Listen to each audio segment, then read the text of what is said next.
नमस्कार, स्वागत है आपका जी बिजनेस में। मैं हूं दीपक डोभाल और आप देख रहे हैं आपकी खबर आपका फायदा।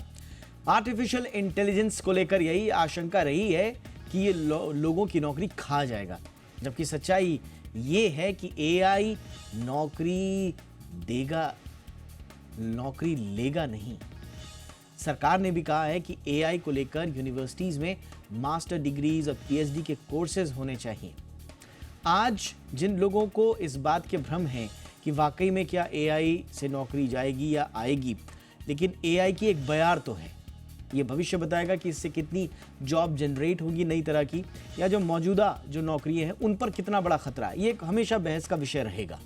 लेकिन आज की इस चर्चा में हम समझने की कोशिश करेंगे कि अगर एआई का ये जो एक तरह का रिवॉल्यूशन है या ट्रांजिशन फेज है या एक तरह से बयार जिसको मैं कह रहा हूं, उसमें अगर आपको एआई में अपना करियर बनाना है, एआई से पढ़ाई से उससे जुड़ी हुई पढ़ाई से अगर आपको कमाई करनी है, तो विकल्प क्या क्या है आपके पास, इन पर चर्चा करेंगे।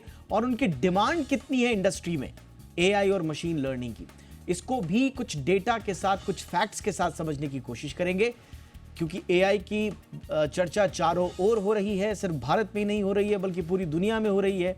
इसलिए एआई के क्या स्कोप हैं आपके लिए, इसका क्या मतलब है, कितना खतरा है और कितने ये अवसर लेकर आएगा, बहुत ही खास मेहमानों के साथ आज हम करेंगे इस पर चर्चा। लेकिन पहले आप देखिए ये रिपोर्ट। मैं लौट रहा हूं बहुत ही खास मेहमानों के साथ।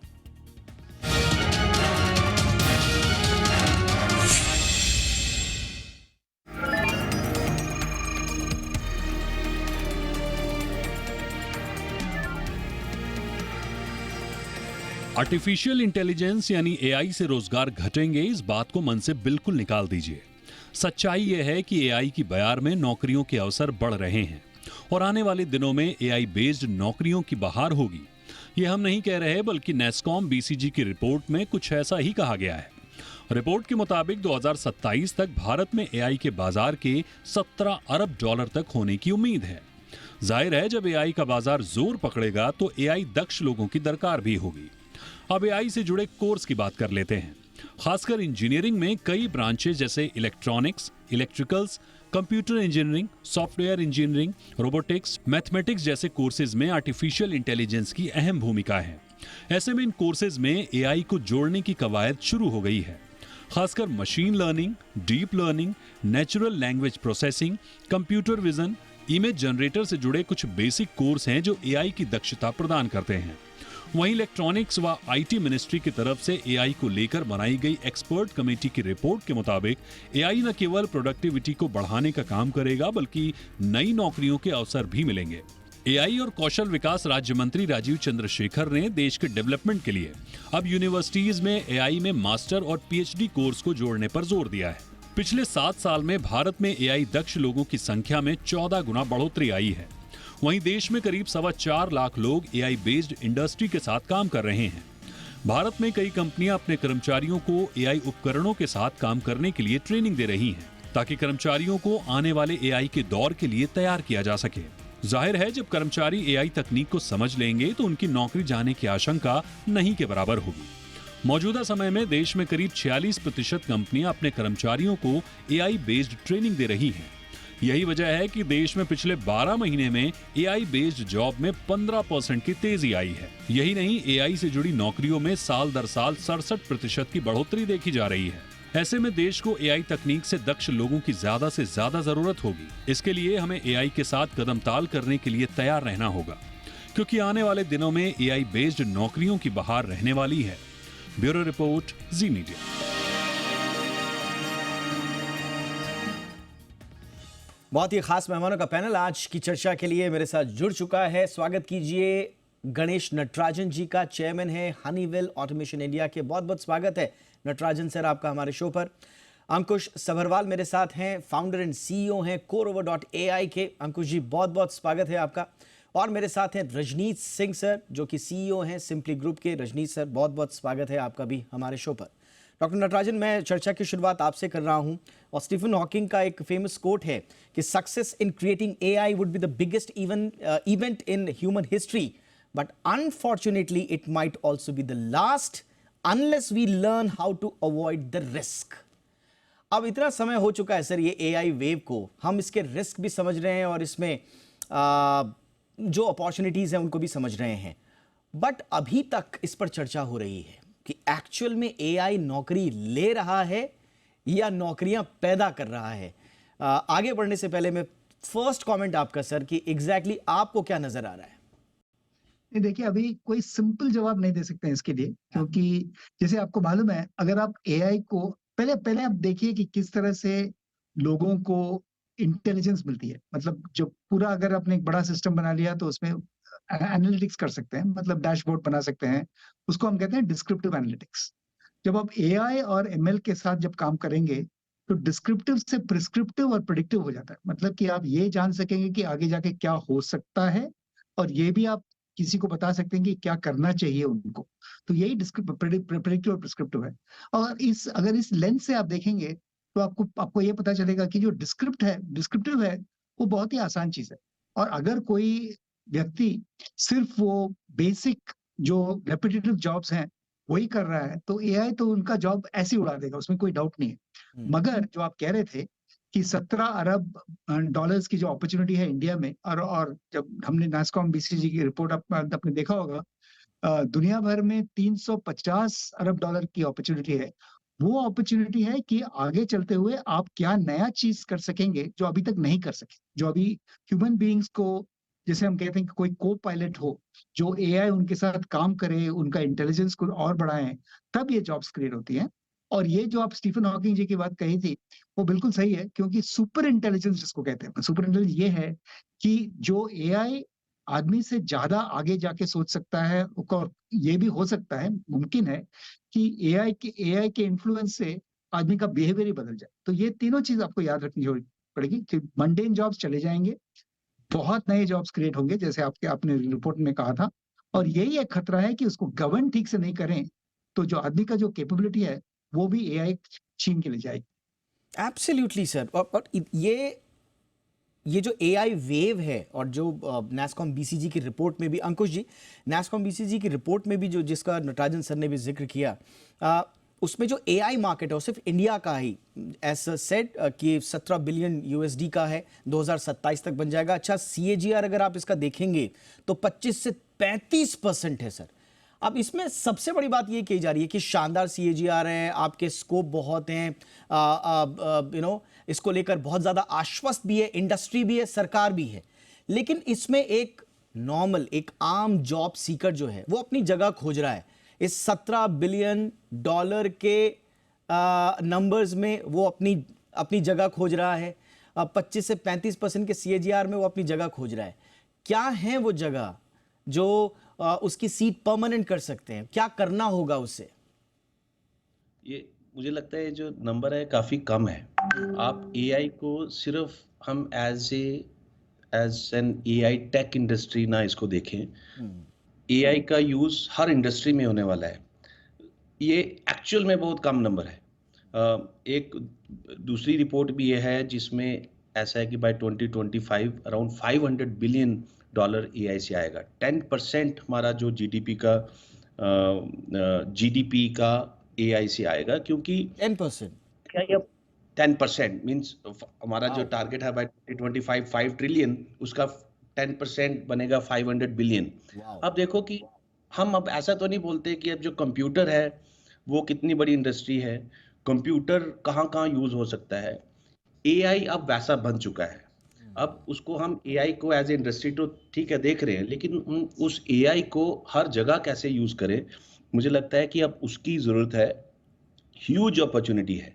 एआई टेक ठीक है, एआई में स्पेशलाइज्ड बीटेक, एमटेक, पीएचडीज होंगी, लेकिन सबके लिए जिस फील्ड में सब हैं उसमें हम देखें कि हम अपने प्रोडक्टिविटी कैसे बढ़ा सकते हैं, existing AI technology tools platforms कैसे कर सकते हैं। और वो सिर्फ 17 बिलियन नहीं है, जैसे मैंने बोला वो 500 बिलियन है, वो बाय 2027 नहीं, बाय 2025। ह्यूज अपॉर्चुनिटी है। आई थिंक हमें सिर्फ ये आइडेंटिफाई करना है कि कौन कौन सी प्रॉब्लम्स हैं और कौन कौन सी प्रॉब्लम्स इस एआई से हम सॉल्व कर सकते हैं, और opportunity is really very very very big. Absolutely, ये आपने बहुत सही कहा कि नैस्कॉम बीसीजी की इस रिपोर्ट के इतर भी बहुत सारी ऐसी रिपोर्ट्स हैं जो बड़ा आश्वस्त करती हैं कि एआई का फ्यूचर बड़ा शानदार है। और इनफैक्ट इस रजनी सर, इनकी जो ये नैस्कॉम बीसीजी की जो रिपोर्ट है, इसके टाइटल का जो आखिरी जो लाइन है वो मुझे बड़ा इंटरेस्टिंग लगा। AI's role in turbocharging the industry। Turbo charging आजकल बड़ा ट्रेंडी वर्ड है। आपको मोबाइल को चार्ज करना तो लोग चार्जर नहीं टर्बो चार्जर्स ढूंढते हैं। तो ये टर्बो चार्जिंग करेगा एआई, लोग कह तो रहे हैं, लेकिन फिर आपकी और हमारा एक कंसर्न आता है, और वो आता है कि साहब कितने लोगों को आप जॉब देंगे। अच्छा, उसमें भी एक कंसर्न ये आता है कि जिनको जॉब्स मिलेंगी उनको कितना पैसा मिलेगा, कैसे मिलेगा। हाईली कॉम्पिटिटिव मार्केट में कहीं आकांक्षाएं, उम्मीदें छूट ना जाएं। आप इस समय वर्कफोर्स इंडस्ट्री कैसे देख रहे हैं एआई के लिए? थैंक यू दीपक।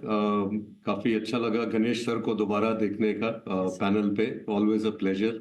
और टॉपिक बहुत ही हॉट है। मैं टर्बोचार्ज तो बाद में आता हूँ। टॉपिक बहुत ही हॉट है मार्केट में, कोई डिस्कशन नहीं इसके बारे में। Definitely sir. हमारी तैयारी कितनी है इस पूरे जो फिनोमिनन एक बन के आ रहा है वेस्ट से, इंडिया को हमारे अपने कॉन्टेक्स्ट में देखना पड़ेगा। और जब मैं शब्द यूज कर रहा हूं तैयारी, तो वो बिल्कुल ही नीचे लेवल से हमें देखना पड़ेगा कि हमारी फाउंडेशन कैसी है।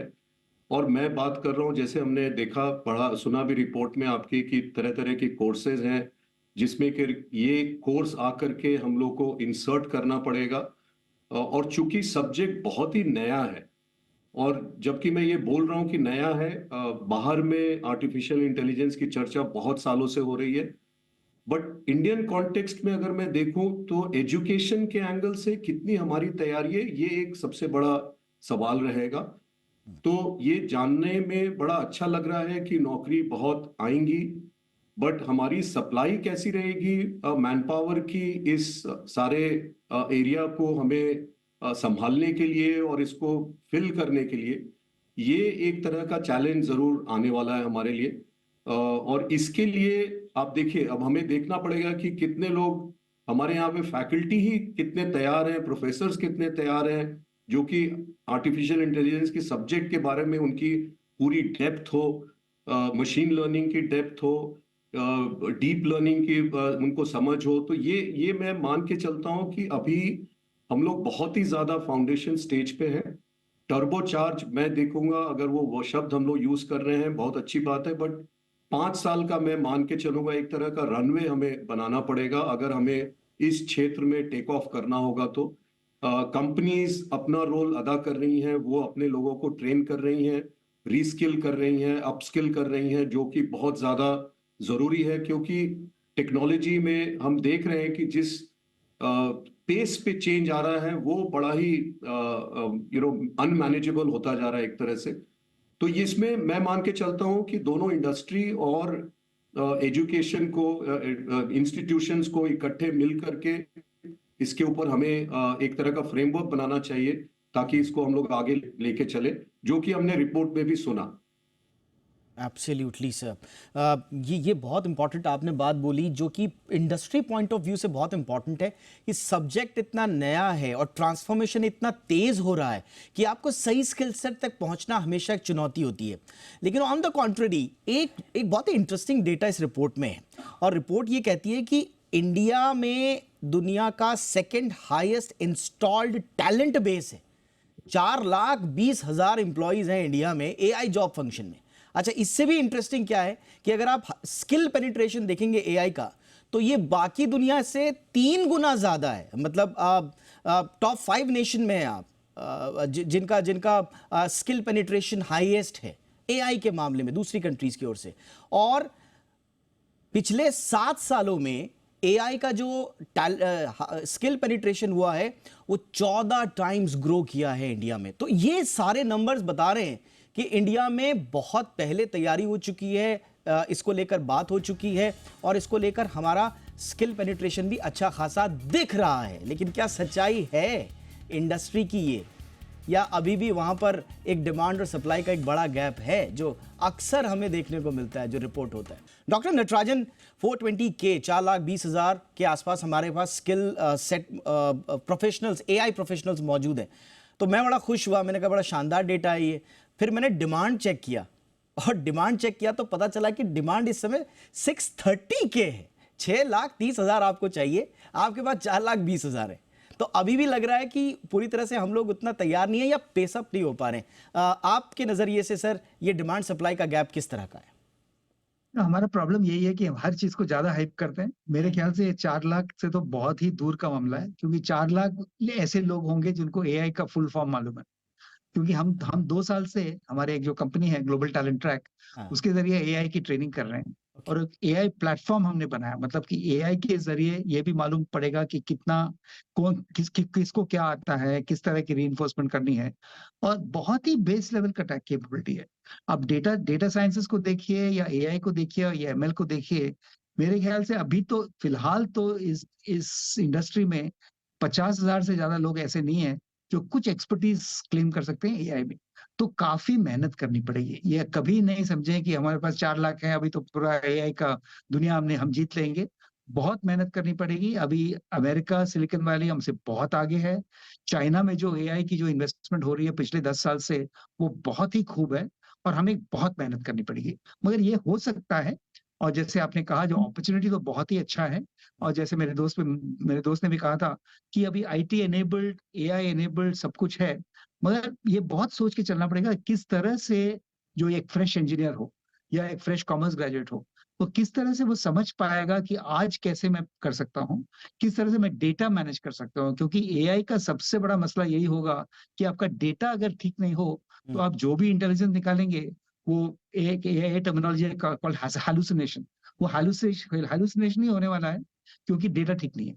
तो पहले किस तरह से मास्टर डेटा मैनेजमेंट सिखाया जाए, किस तरह से बेसिक बिजनेस इंटेलिजेंस सिखाया जाए, डिस्प्ले मैकेनिज्म्स, उसके बाद एआई, एमएल, और फिर जनरेटिव एआई और चैट जीपीटी, ये काफी बड़ा सीढ़ी है जो चढ़ना पड़ेगा। तो ये हमें सोचना नहीं चाहिए कि हमने युद्ध जीत लिया है, बहुत अभी बाकी है। सर, हैविंग सेड दैट, एक क्विक रिएक्शन मैं इसी पर लूंगा, इसी के कंटिन्यूएशन में लूंगा। रिपोर्ट ये कह रही है कि सर 2023 में हमने $83 बिलियन का इन्वेस्टमेंट देखा, और इसमें जो मेजॉरिटी इन्वेस्टमेंट आया है वो डेटा एनालिटिक्स, जनरेटिव एआई और एमएल एल्गोज में आया है। आपको लगता है कि ये पर्याप्त इन्वेस्टमेंट है? डॉक्टर नटराजन, आप मुझसे पूछें। जी जी, डॉक्टर नटराजन, आपसे ही मेरा सवाल था ये, क्योंकि आपने बात की कि हमें इन्वेस्टमेंट प्रॉपर रखने पड़ेंगे। आपको लग रहा है डॉक्टर नटराजन ये इन्वेस्टमेंट ठीक है $83 बिलियन का? ये $83 बिलियन पता नहीं आपको कहाँ से मिला, क्योंकि अभी फिलहाल तो हम अगर आप इंडिया में देखें तो इन्वेस्टमेंट है, मगर उस हद का तो है ही नहीं। ये अगर ओवरसीज देखें तो नहीं, शायद ये सब मिला के ग्लोबल है सर, ये ग्लोबल है, ये ग्लोबल है। नहीं, ग्लोबल 83 बिलियन को तो सवाल ही नहीं है। अच्छा, मगर जो इन्वेस्टमेंट्स चल रही हैं, जैसे अभी आप एक ही कंपनी को देखिए ना, ओपन एआई, जो सैम ऑल्टमैन, बहुत चर्चा हुई है फिलहाल। और अभी सैम ऑल्टमैन ये कह रहे हैं कि हमें 7 ट्रिलियन और इन्वेस्टमेंट की जरूरत है। 7 ट्रिलियन तो पूरा दुनिया का जीडीपी है। तो ये फ्यूचर में है, मगर फिलहाल इन्वेस्टमेंट्स हुई है, फंडिंग भी हुई है, जैसे एनवीडिया, ओपन एआई, ऐसे कंपनीज में। मगर मेरे ख्याल से अभी अगले 3 साल में जो आप देखेंगे वो काफी इन्वेस्टमेंट होगी। अगर ठीक से इन्वेस्टमेंट होता है इंडिया में, तो हम भी compete कर सकेंगे और सक्सीड भी कर सकेंगे। Alright, alright. सब्बरवाल साहब, मैं बहुत ही सीधा सवाल पूछ रहा हूं आपसे, जो कि एआई से जुड़े हुए हर व्यक्ति का होगा जो इसमें अपना फ्यूचर देखना चाह रहा है। आप लोग, आपकी कंपनी शानदार काम कर रही है, आपने कुछ रिमार्केबल माइलस्टोन भी आपने हासिल किए हैं। क्या भारत में आपको टैलेंट ढूंढने में प्रॉब्लम होती है सर, एआई से जुड़ा हुआ, एआई मशीन लर्निंग से? बिल्कुल होती है, बिल्कुल होती है। ये मुझे लगता है इस सबको प्रॉब्लम होती है। अभी एआई एक्सपर्ट्स की ज़रूरत है, और सिर्फ हमें नहीं, बाकी भी एआई कंपनीज और जो टेक कंपनीज हैं उनको मुश्किल आ रही है। आई थिंक एक सर्वे में देख रहा था कि 60% कंपनीज ने बोला है कि they are having difficulties hiring engineers with emerging tech skills. और ये सबको पता है कि इंडिया में 60% जो टेक ग्रेजुएट्स हैं उनके पास जॉब नहीं है, राइट। मुझे लगता है हम इतना गलत नहीं होंगे अगर हम बोलेंगे कि they are not employable, right. So हमें ये पूरा जो इंडस्ट्री एकेडमिया गैप है, I think it's very very important sector. हम जैसे ये बड़ा अच्छा टॉपिक है कि हम तैयार हैं या नहीं, हम बिल्कुल तैयार नहीं हैं। मुझे एक चीज, मुझे नहीं लगता कि इन्वेस्टमेंट की भी इतनी ज़रूरत होती है। एक एआई प्लेटफॉर्म को बनाने के लिए रॉ मटेरियल क्या है? डेटा है, राइट। और इंडिया से ज़्यादा डेटा किसके पास है, right. So when we live, right, हम टीवी देखते हैं या यूट्यूब देखते हैं, हम डेटा प्रोड्यूस कर रहे हैं। We are producing data by just living life, by just sustaining as organisations and individuals. सब इंडिया के पास इतना डेटा है और अभी वो चैनलाइज भी हो रहा है। तो India should be number 1 in creating AI platforms, वो लोग बना रहे हैं। और दूसरा मुझे लगता है कि यंग पॉपुलेशन है और इतने सारे engineering, I think 15 lakh engineers हर साल निकलते हैं, चाहे वो हार्डकोर एआई टेकी हो या ना हो। और मुझे लगता है कि एआई एप्लीकेशंस बनाई जा सकती हैं। कितने सारे नो कोड प्लेटफॉर्म्स हैं, जैसे हमारा भी है, बाकी भी है।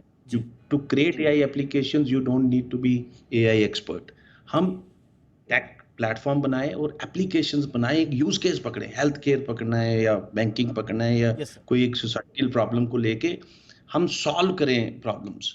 आई थिंक हम वो भूल जाएं कि क्या हमारे पास फंडिंग है या नहीं, हमारे पास अपॉर्चुनिटीज आ रही हैं या नहीं। तो हम सिर्फ एक कोई टूल सीखें, प्लेटफॉर्म सीखें और प्रॉब्लम ढूंढें और सॉल्व करना शुरू कर दें। एक्वायरिंग स्किल्स और वो उस तरह का माइंडसेट होना बहुत आवश्यक होगा। रजनीश सर, संक्षेप में जिसका जिक्र अभी किया अंकुश ने भी कि इंडस्ट्री एकेडमिया, आपसे मेरी बहुत लंबी चर्चा इस पे हुई है, अनएम्प्लॉयबिलिटी और इंडस्ट्री। आज भी मैं देख रहा हूं सर, कुकुरमुत्ते की तरह जो इंजीनियरिंग कॉलेजेस खुले हुए हैं, जो शायद ही अपने बच्चों को कुछ ढंग के प्लेसमेंट्स दे पा रहे हैं, वो बड़ी बड़ी होर्डिंग लगा के बैठे हुए डेटा एनालिटिक्स और एआई की, और कह रहे हैं कि साहब सबसे लेटेस्ट कोर्स हमारे पास है। ये आपको लग रहा है तैयार है इंडस्ट्री? तो छोड़ दीजिए, हमारे जो इंस्टीट्यूशंस हैं वो तैयार हैं बच्चों को स्किल अप करने के लिए? बहुत ही सही पॉइंट आपने रेज किया और मैं अंकुश को भी बड़े ध्यान से सुन रहा था, बिकॉज अंकुश हम तीनों में से सबसे यंग हैं और उनको ज्यादा आइडिया है कि एक्चुअली ग्राउंड लेवल पे क्या हो रहा है। और उन्होंने छूटते के साथ बोला कि इतना डिफिकल्ट है टैलेंट मिलना, तो मेरा पॉइंट वही जाता है कि हम लोग को ज्यादा इस पे, जैसा गणेश सर ने भी बोला, हमें ज्यादा हाइप क्रिएट करने की नहीं जरूरत है। हमें धीरे धीरे स्टेप वाइज हमें क्रिएट करना चाहिए। और जैसा दीपक आपने सही बोला, हमारी जो एजुकेशन का जो स्तर है कहीं ना कहीं वो बहुत ही ज्यादा, मेरे को लगता है, मेरे जब भी मैं देखता हूँ जिस तरह से मशरूमिंग हो रही है कॉलेजेस की, और जैसा हम देखते हैं प्लेसमेंट आजकल इंजीनियर्स का, कभी कभी बड़े सोच में पड़ जाते हैं कि हम लोग कहाँ जा रहे हैं और किस तरह की क्वालिटी ऑफ एजुकेशन हो रही है।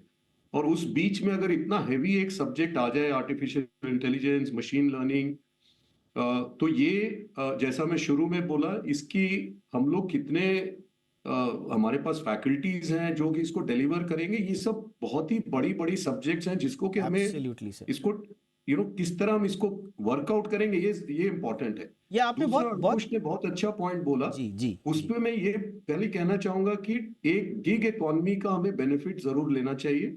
अगर आर्टिफिशियल इंटेलिजेंस के प्रोफेशनल्स बाहर हैं, दुनिया भर में हैं, आज का जो यंगस्टर है, अंकुश के जैसे लोग, वो लोग ग्लोबल मार्केट में काम कर रहे हैं, कहीं ना कहीं गिग इकोनॉमी का हमें और गिग वर्कफोर्स का हमें फायदा जरूर लेना चाहिए। एब्सोल्युटली। और आपने फैकल्टी कहा ना सर, आज सुबह ही का मेरा एक्सपीरियंस है, मैं रिसर्च कर रहा था, मैंने सोचा कुछ बच्चों से भी बात की जाए जो एआई वगैरह पढ़ रहे हैं। तो उन्होंने कहा साहब हमारे कॉलेज में ना बड़ी बड़ी बातें होती हैं, हमारे जो डीन साहब हैं एआई ड्रिवन एनालिटिक्स की बात करते हैं, इंटेलिजेंट ऑटोमेशन की बात करते हैं, पर्सनलाइज कंप्यूटर इंटरेक्शंस की बात करते हैं, लेकिन वो कहते हैं कि साहब ना फैकल्टी को पता है, ना डीन साहब को पता है, ना वीसी साहब को पता है, ना डायरेक्टर साहब को पता है। तो शब्द गढ़ लिए गए हैं बड़े बड़े, लेकिन उनका आगा पीछा पता नहीं। तो जब हमारी फैकल्टी ही तैयार नहीं है तो हमारे बच्चे कैसे तैयार होंगे? ये बहुत बड़ा इशू है। हाँ, होर्डिंग्स में क्या दिख रहा है और वस्तु स्थिति क्या है, इसमें एक बहुत बड़ा अंतर है जिसको परत खोलने की आज हमने कोशिश की अपने तीनों मेहमानों के साथ। Thank you so much Rajneesh sir, वक्त निकाला आपने। अंकुश सबरवाल, बहुत बहुत शुक्रिया सर वक्त निकालने के लिए। Doctor Ganesh Natarajan, thank you so much sir. आपकी खबर आपका फायदा में इतना ही, इजाजत दीजिए, नमस्कार।